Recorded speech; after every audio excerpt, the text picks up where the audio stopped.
The lash cut through the silence of the marble hall, a sound as sharp and ugly as the laughter that followed it.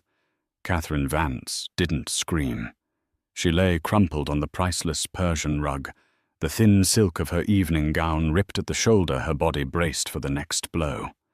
Her husband Jonathan stood over her, his face a mask of cold fury, the riding crop a dark line in his hand. But the worst sound wasn't the whip. It was the musical, mocking laughter of his mistress Victoria Croft, who watched from a velvet armchair, swirling a glass of champagne. She was entertained. This was her theatre.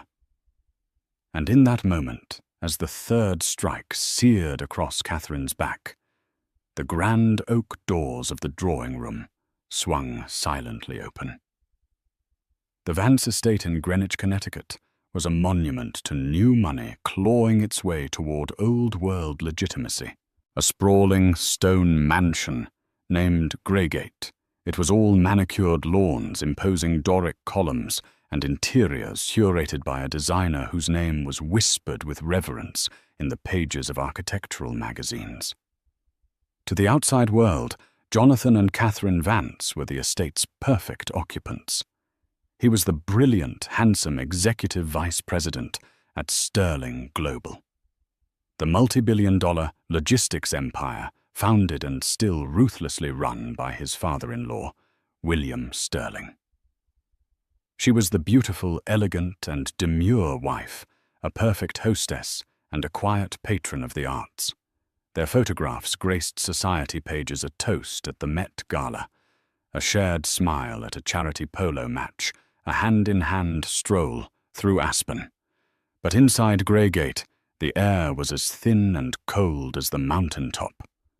The love Catherine had once believed in had long since curdled into a possessive, suffocating control. Jonathan, the charming suitor, who had quoted poetry and promised her the world, had revealed his true nature shortly after the wedding vows were exchanged. He was a man pathologically insecure, terrified of living in the shadow of her father. He saw the Sterling name not as a partnership, but as a brand he had to conquer. And he conquered it by attempting to break its air. The cruelty began subtly.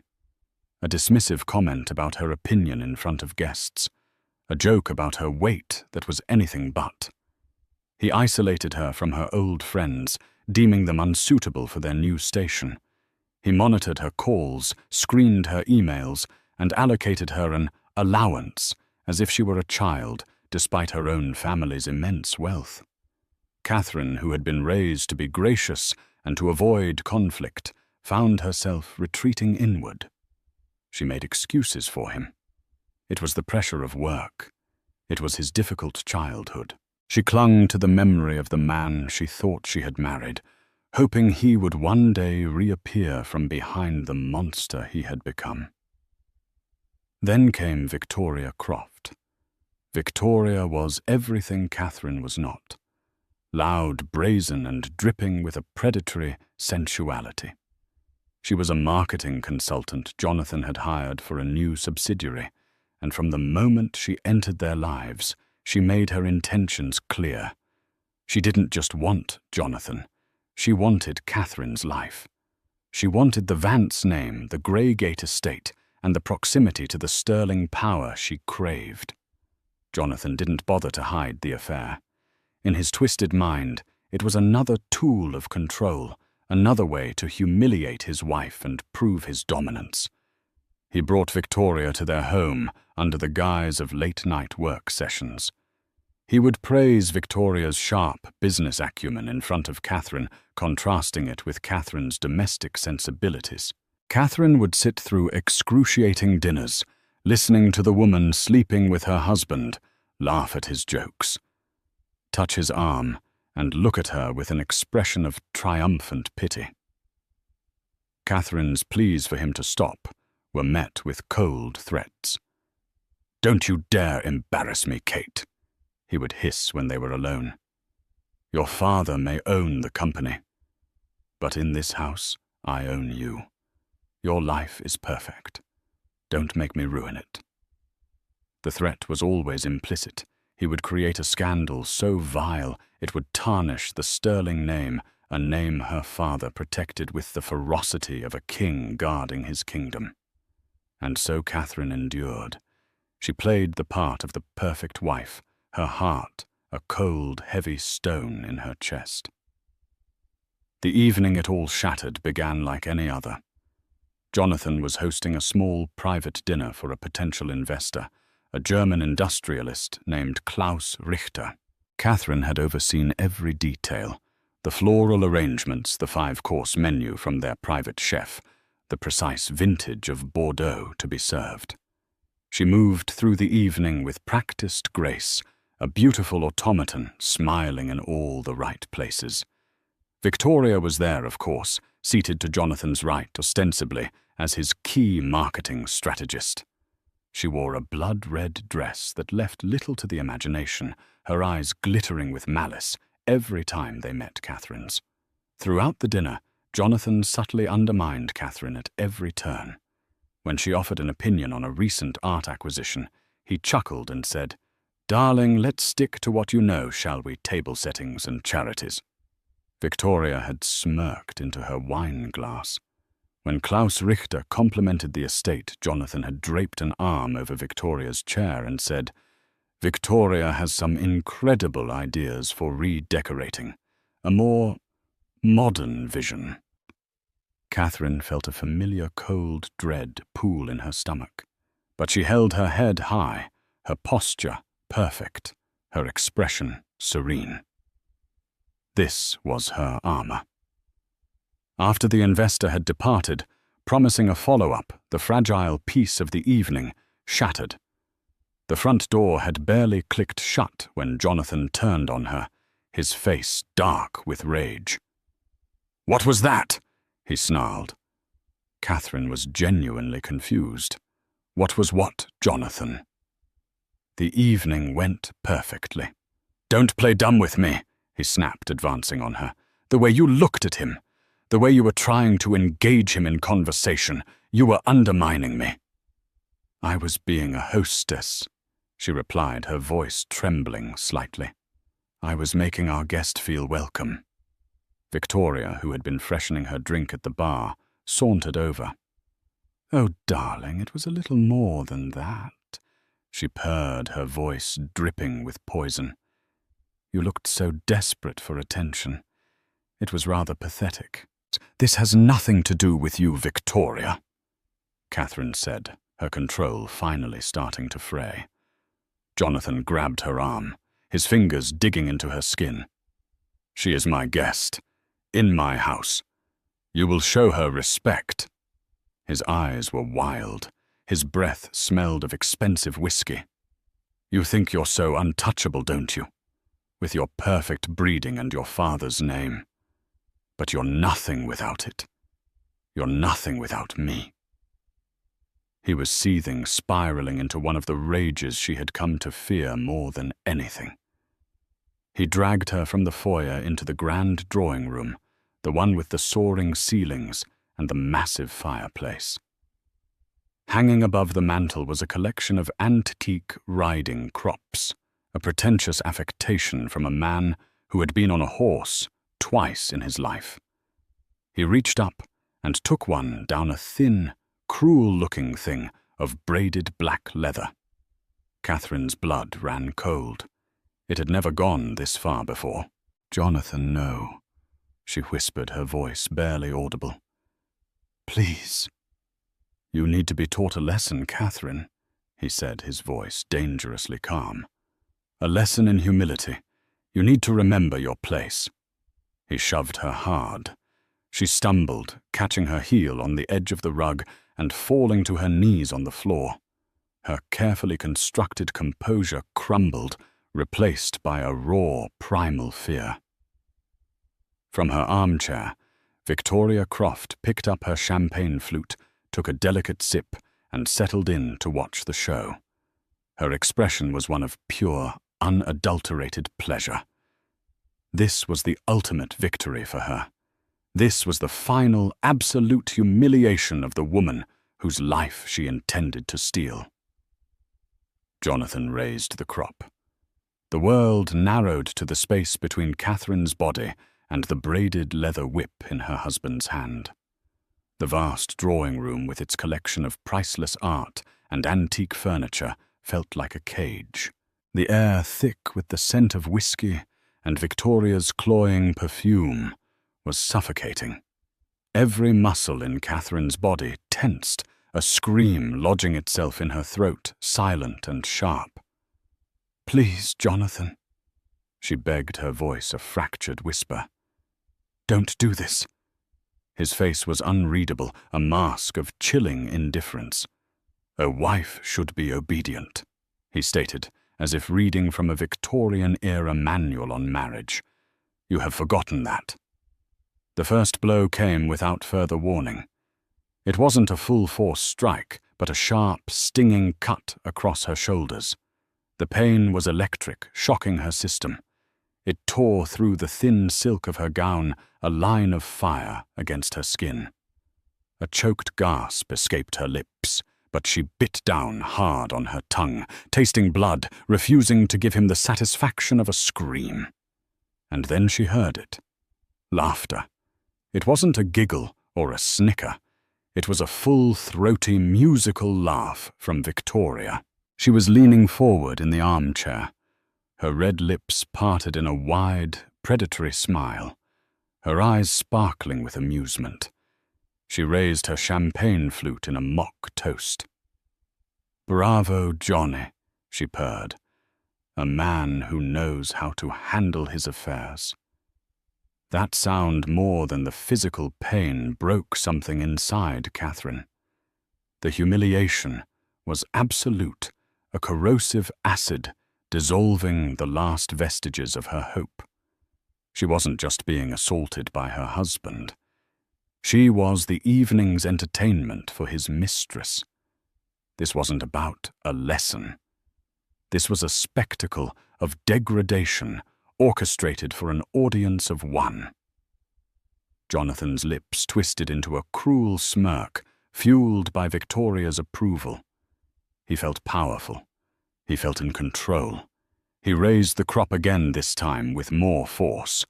The whip sliced through the air with a vicious whistle before landing with a sickening crack against her back, lower this time near her waist.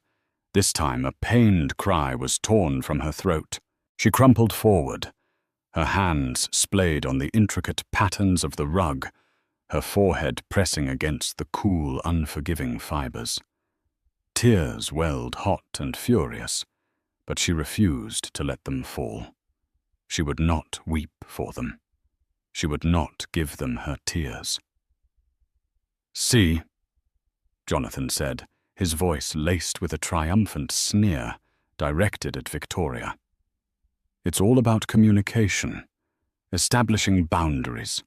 "Oh, I see the boundaries very clearly," Victoria replied, her voice husky with excitement. "She's on the floor and you're standing over her. It's wonderfully primal."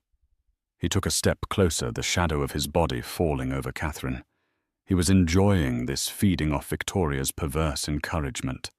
The man she had once loved was completely gone, replaced by this sadistic monster. He was about to strike again, the whip raised for a third time, when a sound from the hallway interrupted the twisted tableau. It was the soft, almost imperceptible click of the grand oak doors opening. Neither Jonathan nor Victoria noticed at first. They were too engrossed in their sick theatre. Jonathan brought the crop down with a final vicious snap that ripped the silk of her dress and left a burning weal on her skin. It was at that precise moment that a voice as cold and hard as granite echoed through the cavernous room. "Jonathan!" The single word cut through the air with the force of a guillotine. It was not loud, but it carried an authority that was absolute, a sound that vibrated with decades of unchecked power. Jonathan froze mid-swing, his arm still raised. His face, which had been a mask of smug cruelty, went slack with shock. The color drained from his cheeks, leaving behind a pasty, sickly white. Victoria's gleeful smile vanished, replaced by a look of stunned confusion. She slowly lowered her champagne glass, her eyes darting towards the doorway. Catherine, still on the floor, squeezed her eyes shut. She thought she was imagining it. It couldn't be. He was supposed to be in Zurich until the end of the week. Slowly she lifted her head. Standing in the arched doorway was her father, William Sterling. He was not a physically imposing man, but he possessed an aura of such immense, condensed power that he seemed to take up all the oxygen in the room. He was dressed impeccably in a dark, tailored suit, his silver hair perfectly coiffed. He held a leather briefcase in one hand, but it was his eyes that held them all captive.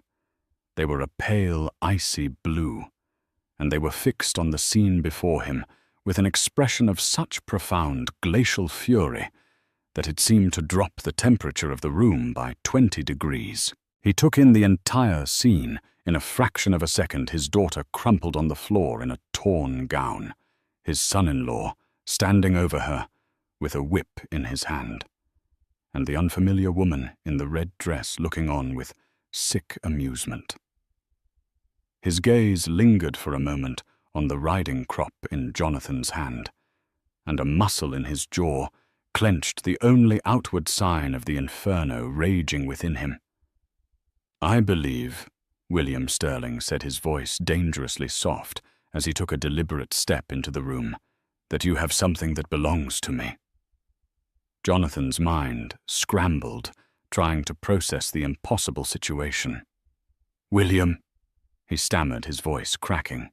He hastily tried to hide the whip behind his back, a pathetically guilty gesture. This isn't what it looks like. We were just having a disagreement." William's icy gaze flickered from Jonathan to Victoria, who now looked as if she'd swallowed her champagne glass. He dismissed her with a look of utter contempt, as if she were a piece of dirt on the floor, before his eyes settled back on Jonathan. "A disagreement." William repeated the words, dripping with sarcasm. He took another slow, deliberate step into the room. The sound of his polished leather shoes on the marble floor was like the ticking of a doomsday clock. "My daughter is on the floor, her dress is torn, and you are holding a whip. Explain to me, Jonathan, what kind of disagreement ends like this?" "It was a misunderstanding," Jonathan babbled, sweat beading on his forehead. "Kate she's overly emotional. She fell." Catherine watched her father. She saw him glance at her, and for a fleeting moment the icy fury in his eyes was replaced by a look of deep, gut-wrenching pain. It was the look of a father seeing his child broken. Then, just as quickly, the mask of cold rage snapped back into place. William walked past Jonathan as if he wasn't there. He knelt beside Catherine, his movement stiff but gentle. He didn't try to help her up. Instead, he simply placed a hand on her uninjured shoulder. His touch was warm and solid, an anchor in the swirling vortex of her pain and humiliation. "Catherine," he said, his voice now devoid of anger, filled only with a quiet, firm resolve. "Are you hurt?" She couldn't speak. She could only look into his eyes and give a slight, almost imperceptible nod. That was all the confirmation he needed. He stood up, turning to face his son-in-law. Jonathan, who had been a swaggering tyrant moments before, now looked like a schoolboy caught in a lie, shrinking under William's gaze. "Get out," William said. The command was absolute. "What? This is my house," Jonathan blustered, a pathetic attempt to reclaim some semblance of authority. William's lips curved into a smile that held no warmth, no humor. It was a terrifying sight. Let's clarify. The down payment for this house came from a trust I established for Catherine. The mortgage is secured against stock options in my company, which I granted you. The staff are paid by an account that I fund. So no Jonathan. This is my house. You are merely a guest whose welcome has just expired. Now get out of my sight before I do something we'll both regret." He then turned his head slightly, his gaze falling upon Victoria, who had frozen in her chair. "You too, prostitute. Leave the champagne." The raw, undisguised contempt in his voice finally broke Victoria's paralysis. She scrambled out of the chair, her face a blotchy mess of shock and fear, and practically fled the room without a word. Jonathan stood his ground for a moment longer, his mind racing. "You can't do this, William. Think of the scandal. Think of the Sterling name." It was his last desperate card to play. William Sterling actually laughed, a short, sharp, mirthless sound. "You think I care about a scandal more than I care about my daughter? You have mistaken my priorities for your own. You have made a catastrophic miscalculation." He walked over to the bar, picked up the telephone, and dialed a number from memory. "Hello, Michael," he said into the receiver. "It's William Sterling. I need you to come to the Vance estate in Greenwich. Yes, now. And bring Dr. Evans with you. No, the police will not be necessary. Not yet. This is a private matter. I am handling it." He hung up the phone and turned back to Jonathan, his eyes as cold and unforgiving as a winter sea. "Your life as you know it," William Sterling said softly, "is over." The 20 minutes that followed were a silent, tension-filled eternity. Jonathan remained rooted to the spot, a statue of impotent fury and panic. William Sterling didn't speak to him or even look at him again. Instead, he retrieved a cashmere throw from a nearby sofa and gently draped it over Catherine's shoulders, shielding the torn fabric of her dress. He helped her to her feet and guided her to an armchair, the one opposite the one Victoria had just vacated, as if to cleanse the space by her presence. He then poured a glass of water from a crystal decanter and handed it to her. Her hands were shaking so violently she could barely hold it. When Michael arrived, he was the personification of quiet competence. A man in his late 50s with graying temples and the watchful eyes of a man who had seen everything. He was William Sterling's head of personal security, a role that encompassed everything from bodyguard to private investigator to fixer. With him was Dr. Evans, a discreet family physician who carried a well-worn leather medical bag. William's instructions were clipped and precise. "Michael, escort Mr. Vance to the guest house. He is not to leave the property. He is not to use a phone. He is not to contact anyone. See to it personally." Michael simply nodded. "Sir," he turned to Jonathan. "Mr. Vance, this way, please."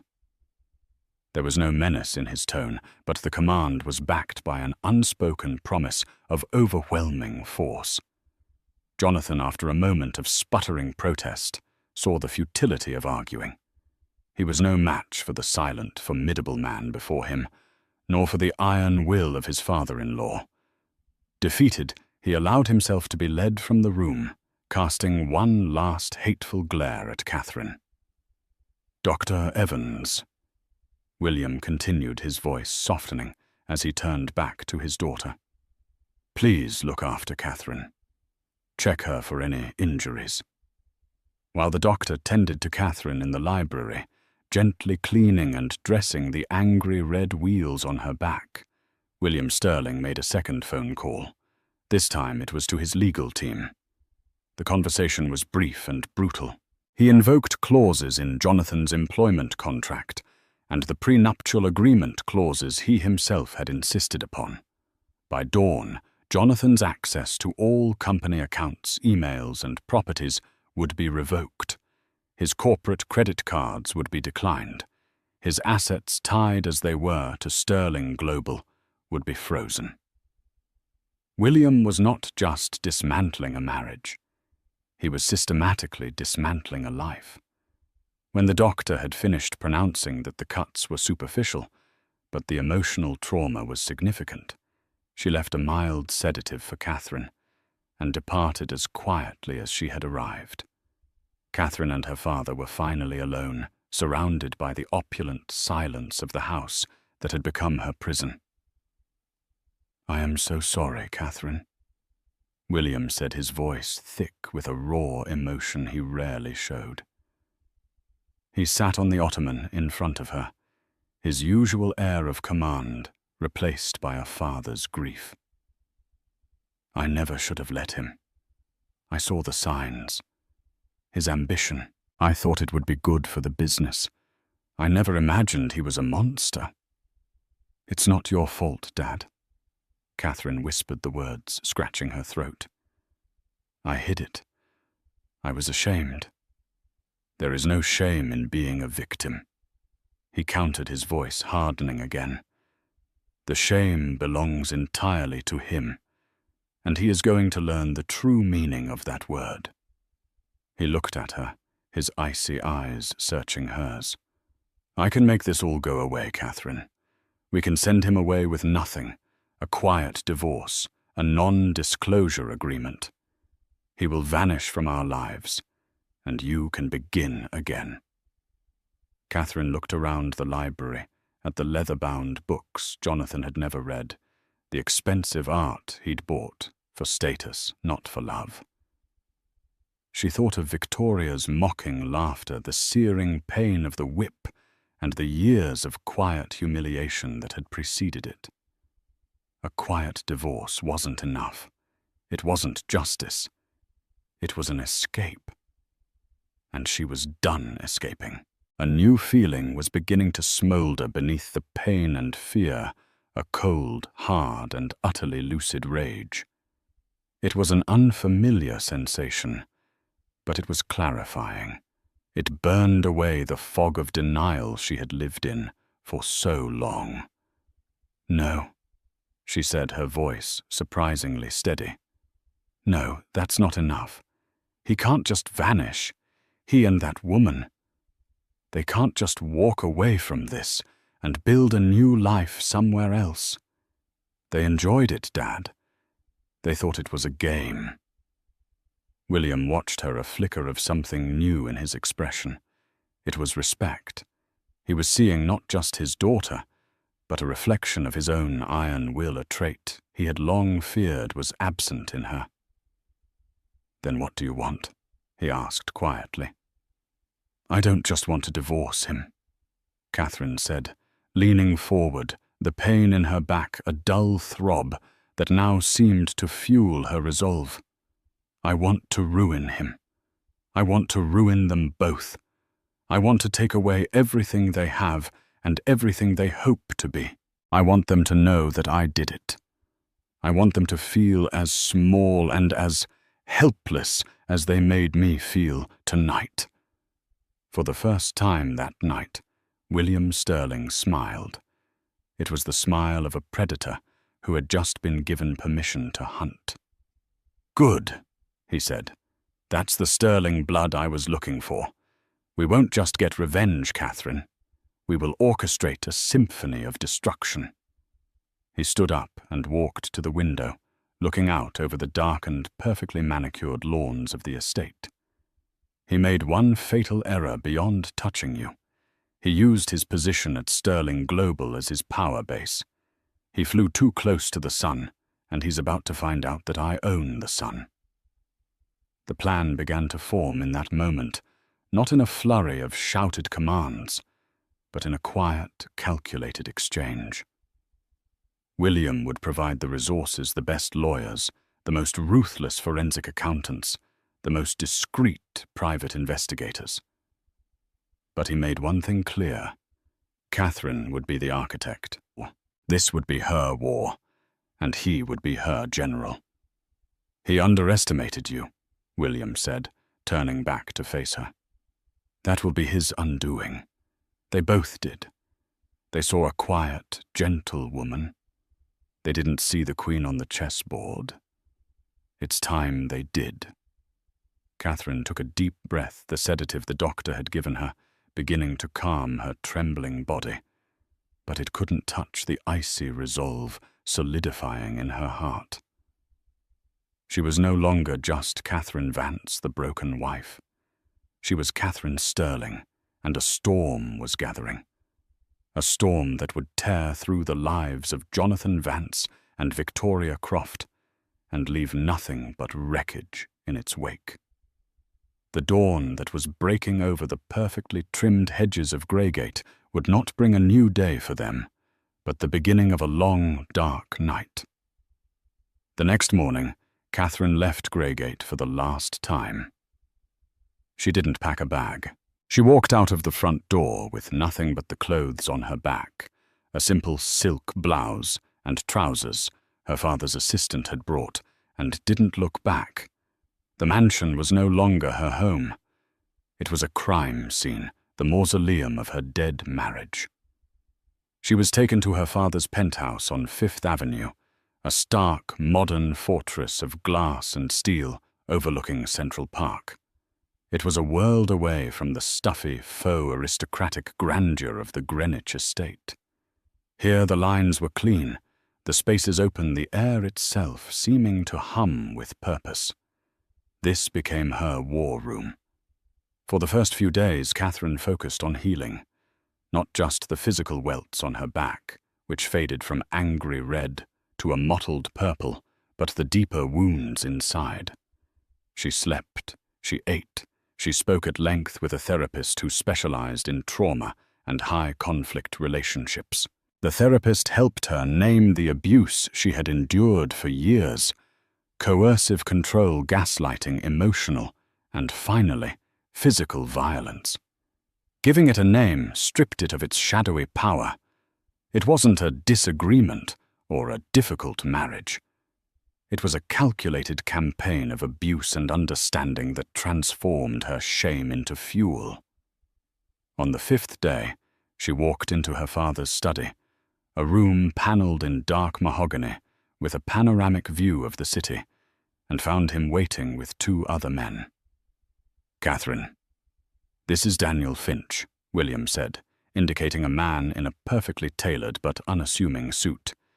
"He is the head of our corporate legal department, and this," he said, gesturing to the second man, "is Mr. Davies." Mr. Davies was the more intriguing of the two.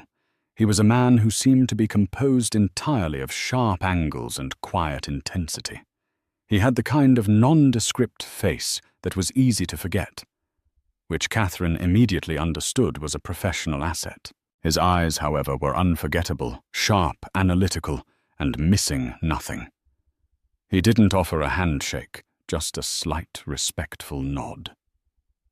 William had explained his background, earlier ex-MI6, now running one of the most exclusive and discreet corporate intelligence firms in the world. He was the man you hired when you needed to know where all the bodies were buried. "Catherine," William began his tone all business, "we have 2 primary targets, Vance and Croft. We will attack them on separate fronts. Finch will handle the legal and financial assault on Jonathan. Mr. Davies will handle the opposition research on both of them. I want you to direct them. They report to you now." Finch, a seasoned lawyer used to dealing with corporate titans, looked slightly surprised, but masked it quickly. Davies's expression didn't change at all. Catherine took her seat at the head of the large mahogany table. For a moment, she felt a flicker of the old insecurity, a voice whispering that she was out of her depth. Then she remembered Victoria's laughter, and the voice died. "Mr. Finch," she began, her voice clear and firm. "What is Jonathan's current status?" "Legally, he's in limbo," Finch replied, opening a sleek leather portfolio. "His employment is suspended pending an internal investigation. His assets are frozen due to a preliminary injunction we filed citing potential misappropriation of company funds. The prenup is ironclad. In a divorce, he's entitled to a one-time payment of $500,000 and nothing more. He forfeits all claims to property stock and future earnings. That's not enough, Catherine said flatly. I don't want him to walk away with $500,000. I want him to walk away with debt and a criminal record. What's the basis for the misappropriation claim? It's a broad claim for now, Finch admitted. We're alleging he used company resources for personal gain. Lavish trips with Ms. Croft billed as business expenses, questionable consultancy fees. We need something more substantial to trigger a federal investigation. Then we find it, Catherine said, turning her attention to the other man. Mr. Davies, I want to know everything about Jonathan Vance.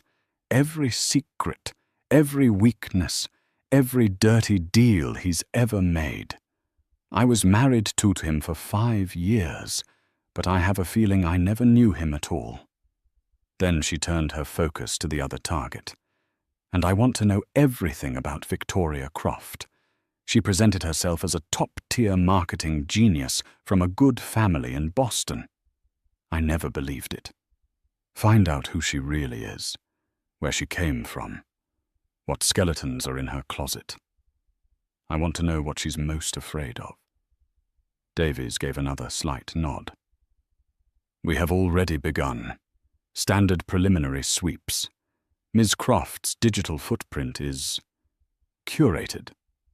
Almost too perfect. A master's degree from Wharton, a series of successful positions at boutique firms. But the history is thin before that. It suggests a reinvention. We will find the original. And Mr. Vance, he's arrogant, Davies stated simply. Arrogant men get sloppy. They believe they are invincible. They leave tracks. We are currently analyzing all his communications through the company servers, his travel records, and his financial transactions going back 7 years. We are particularly interested in a shell corporation he set up 2 years ago, Vanguard Solutions. It received substantial payments from a subcontractor working on our new shipping terminal project in Rotterdam. Catherine's eyes narrowed. The Rotterdam project was one of Sterling Global's biggest initiatives, a multi-billion-dollar automated port facility. My father gave Jonathan significant oversight on that project. Precisely, Davies said. He had the authority to approve subcontractors and sign off on invoices. Arrogant men don't just steal petty cash. They go for the crown jewels. The strategy was set. It would be a two-pronged attack. The first prong, led by Finch, was the overt legal assault. The divorce, the employment termination, the civil suits. This was the battering ram that would break down his gates. The second covert prong, led by Davies, was the sword of Damocles. They would gather the evidence of his criminal activities, holding it back until the perfect moment. For Victoria, the plan was different, more personal, more insidious. She wants social status, Catherine mused aloud, more to herself than to the men in the room. She wants to be admired, to be envied. She clawed her way into our world. Ruining her financially won't be enough. We have to expel her. We have to make her a pariah.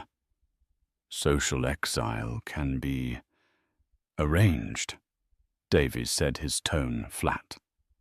Once we know who she truly is, we can ensure that the right people are made aware of it. The society columns can be just as brutal as a courtroom. Over the next 3 weeks, the penthouse became a command center.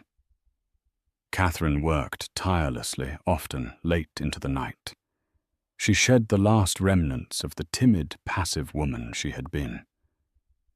The abuse had burned away her naivete, leaving behind a core of tempered steel. She was sharp-focused and utterly ruthless. She reviewed financial statements with Finch, spotting anomalies with an intuition that surprised the veteran lawyer. She analyzed surveillance reports from Davies's team, piecing together timelines and connecting disparate pieces of information. She learned that Jonathan was trapped at the guest house, cut off, and growing more desperate by the day, bombarding Finch's office with angry, threatening calls that were all meticulously recorded. She learned that Victoria had tried to contact him, but her calls were blocked. She was holed up in her luxury apartment, a lease paid for, by Jonathan's now frozen accounts, likely wondering why the money had suddenly stopped. Catherine was no longer a victim reacting to trauma. She was a strategist, a hunter. She was forging the sword of her own vengeance, and she was learning to wield it with terrifying precision. Every document she read, every report she analyzed, was another step towards the complete and utter annihilation of the two people who had tried to destroy her. She wasn't just taking back her life, she was preparing to burn theirs to the ground. The breakthrough came on a rainy Tuesday afternoon, 4 weeks after the attack. Mr. Davies arrived at the penthouse not with a file, but with a single encrypted tablet. He placed it on the mahogany table in front of Catherine and her father. "We have them," he said without preamble. His usual stoic expression was tinged with a hint of professional satisfaction. He tapped the screen, bringing up a complex flowchart of bank accounts, shell corporations and wire transfers. It was a dizzying web of deception, but at its center were 2 names, Jonathan Vance, and a Rotterdam-based construction firm called Decker Heavy Industries. Vanguard Solutions, the shell company Vance set up, has one purpose. Davies explained, his finger tracing a line on the screen. Decker was awarded the primary contract for laying the foundation and concrete work at the new port terminal. A contract Vance approved. Over the past 18 months, Decker has systematically overbilled Sterling Global by 22%, citing unforeseen geological challenges and material cost overruns. Vance approved every single inflated invoice. "I remember those reports." William growled, his knuckles white as he gripped the arm of his chair. "I questioned them, but Jonathan produced geological surveys and supplier cost sheets to back them up. All forged, I assume." "Completely fabricated," Davies confirmed.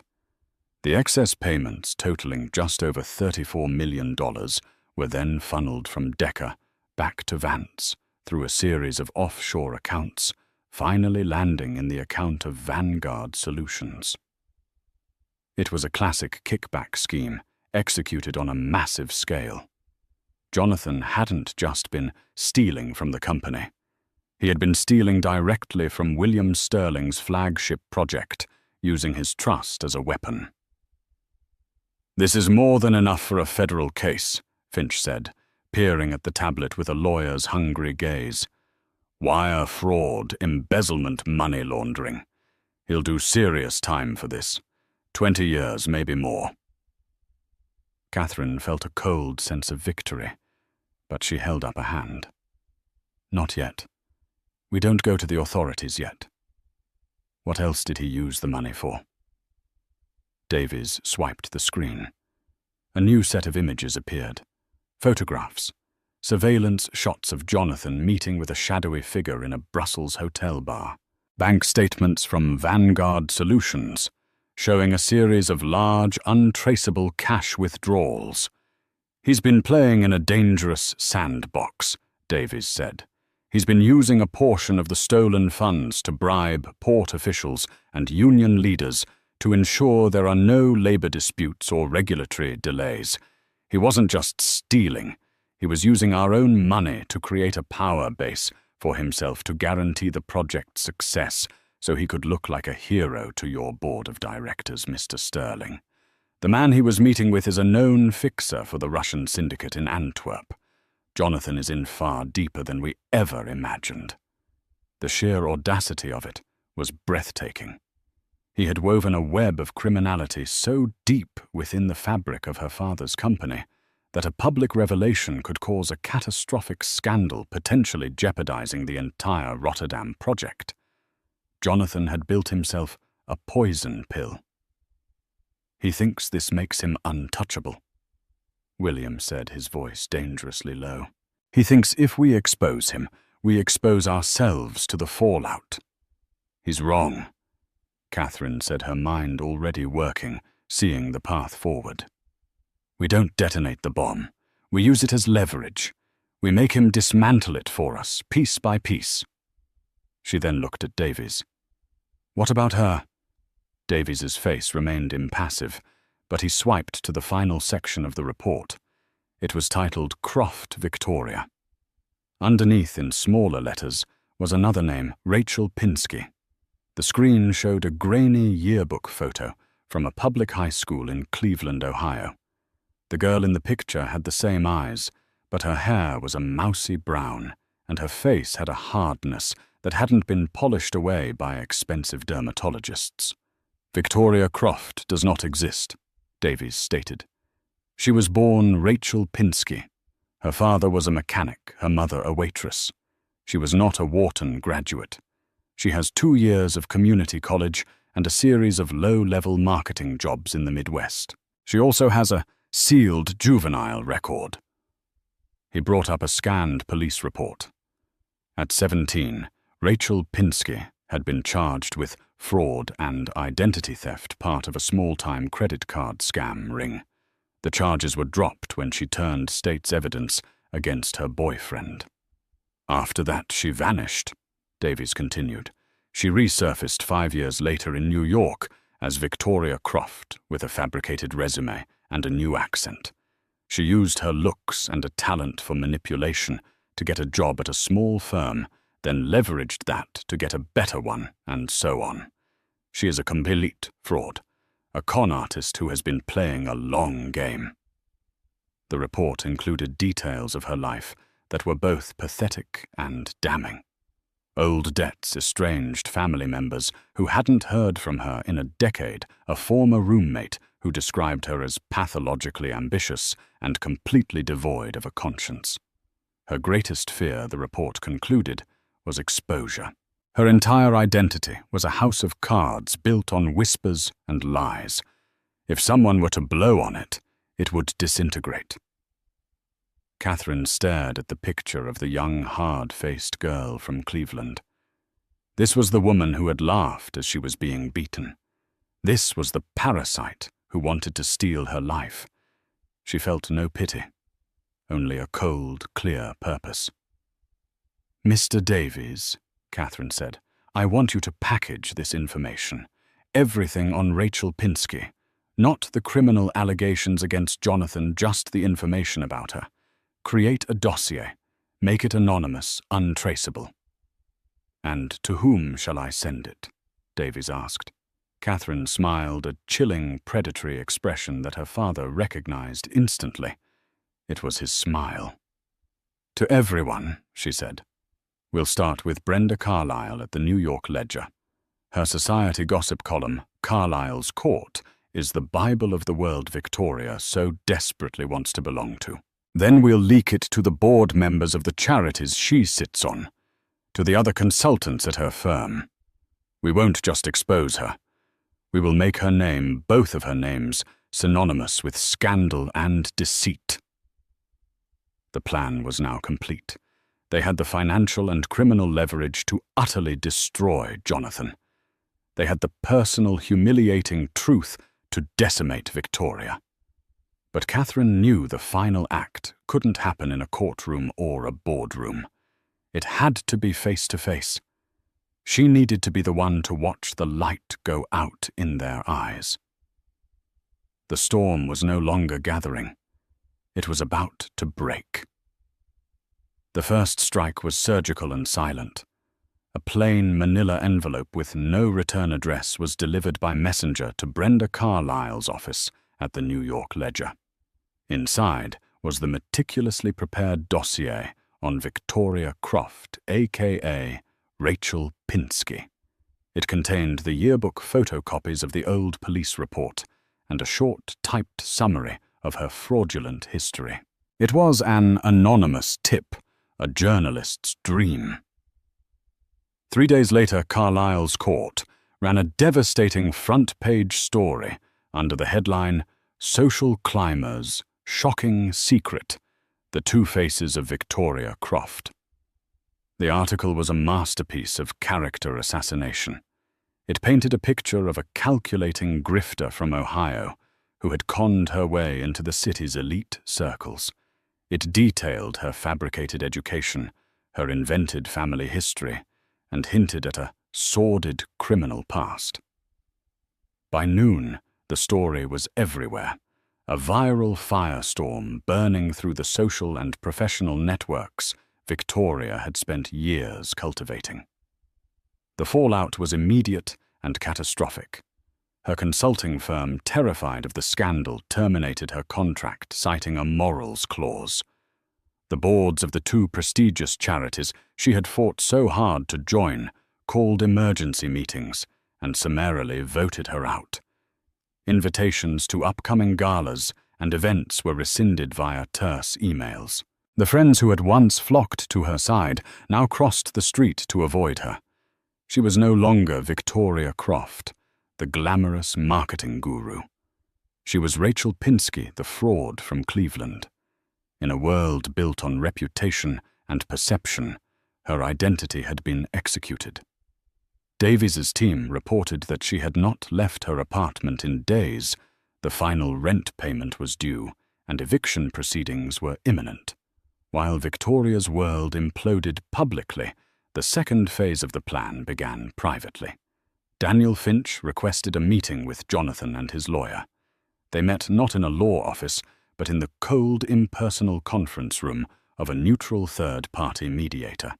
Jonathan walked in with a belligerent swagger, though Catherine, watching via a hidden camera feed from her father's study, could see the fear in his eyes.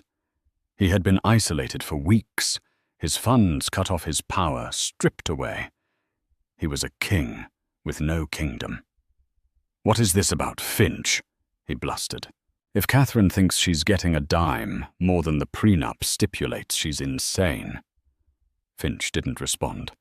Instead, he placed a single thick file on the table.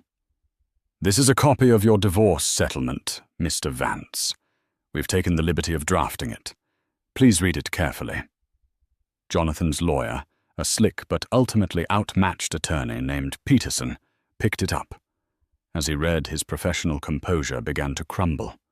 His eyes widened, and he paled slightly. "This is outrageous," Peterson stammered, looking up. "You're demanding he forfeit the $500,000 settlement. You're demanding he sign over his pension, his 401k, and the title to the Greenwich property free and clear. You're demanding he assume liability for a personal debt of $5 million payable to Ms. Sterling. This is punitive. No judge would ever approve this." "We won't be going to a judge," Finch said calmly. He slid a second, much thinner file across the table. "This is for you, Mr. Vance. A little light reading." Jonathan snatched the file and opened it. Inside were not legal documents, but a series of photographs and bank statements. The first was a surveillance photo of him meeting the Russian fixer in Brussels. The next was a summary of the wire transfers from Decker Heavy Industries to Vanguard Solutions. The final page was a simple, one-paragraph summary of the federal crimes he had committed: wire fraud, embezzlement, conspiracy, and bribery of foreign officials. Jonathan stared at the papers, his face turning the color of ash. The swagger evaporated, replaced by the stark animal terror of a trapped man. He looked from the file to Finch, his mouth opening and closing silently. "As you can see," Finch continued, his voice as smooth as silk, "we have a choice to make. Option A. You sign the divorce settlement as written. You walk away with nothing but the clothes you're wearing and a substantial legally binding debt to your ex-wife. You will then spend the next 6 months cooperating fully with our internal audit to help us uncover and rectify the financial irregularities at the Rotterdam terminal. You will help us quietly remove the people you bribed and ensure a smooth transition. In return for your full cooperation, this file," he tapped the evidence, "remains a private internal matter." He paused, letting the weight of the offer settle in the room. "Or option B," Finch said, his voice turning to ice. "You refuse, in which case a copy of this file goes directly to the U.S. Attorney's Office and another copy goes to the Dutch authorities. Your assets, what's left of them, will be seized as proceeds of crime. You will be arrested, and given the evidence, I imagine you will spend the better part of your adult life in a federal prison. Peterson, I trust you can advise your client on the sentencing guidelines for these particular offenses." Peterson looked like he was going to be sick. He could only nod mutely. Jonathan was breathing heavily, his eyes darting around the room, as if searching for an escape that wasn't there. He had been so clever, so arrogant, convinced his poison pill scheme made him invincible. He never imagined they would find everything. He never imagined they would be willing to use it with such brutal precision. "She did this," he rasped, his voice filled with venom. "Catherine did this. Ms. Sterling has taken a keen interest in rectifying the damage you have caused her and her family's company," Finch replied coolly. "You have 1 hour to decide. The clock is ticking." There was no choice to make. It was a checkmate. An hour later, a defeated, broken Jonathan Vance signed every document placed in front of him, effectively signing away his entire life. But Catherine knew it wasn't over. The legal and financial destruction was complete, but the emotional reckoning was yet to come. She had one final act to play. 2 days later, she arranged for Jonathan to be brought to Greygate. She wanted the final confrontation to happen in the room where her nightmare had begun. When he was shown into the grand drawing room, he found her standing by the fireplace, calmly looking at the spot on the rug where she had fallen. The riding crop was no longer on the mantel. She was dressed in a simple but powerful dark blue dress. She looked different. The fear and uncertainty were gone, replaced by a formidable calm. "Hello, Jonathan," she said, her voice even. "What do you want, Kate?" he snarled. "Haven't you done enough? You've taken everything." "I haven't taken anything you didn't steal first," she countered, turning to face him. "The money, the house, the life you built, it was all a fraud, just like you." "I loved you once," he said, a pathetic, desperate attempt to find a crack in her armor. Catherine laughed. It wasn't the hysterical, mocking laughter of Victoria Croft. It was a cold, pitying sound. "No, you didn't. You loved the idea of me. You loved my name, my father's money. You loved the status I gave you. But you hated me. You hated that you needed me, that you would always be in my father's shadow. And so you tried to break me, to make me smaller, so you could feel big." She took a step toward him. "But you failed. You didn't break me. You woke me up. You and that pathetic grifter you brought into our home." "Don't talk about her," he spat. "Why not?" "Are you worried about Rachel Pinsky?"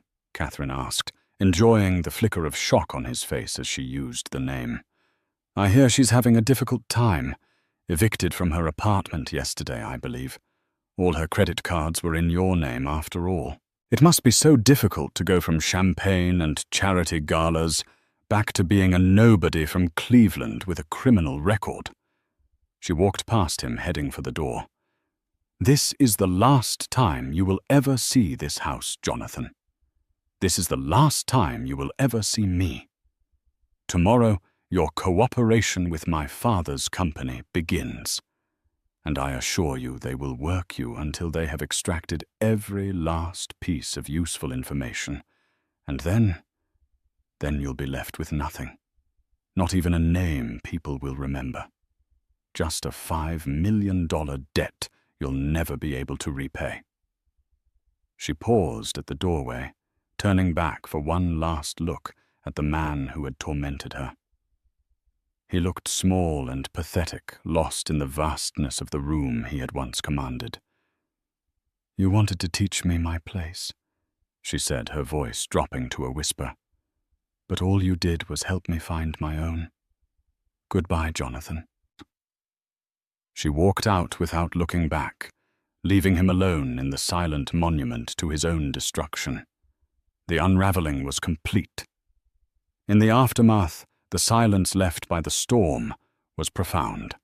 Jonathan Vance, as promised, became a ghost. To avoid prison, he was forced to help dismantle the web of fraud he had created, only to be cast aside by Sterling Global once his usefulness expired. He vanished from public life, a disgraced man with an insurmountable debt erased from the world he fought to conquer. Victoria Croft's demise was more public. As Rachel Pinsky, she was a pariah. The social circles she'd infiltrated slammed their doors, leaving her unemployable and destitute.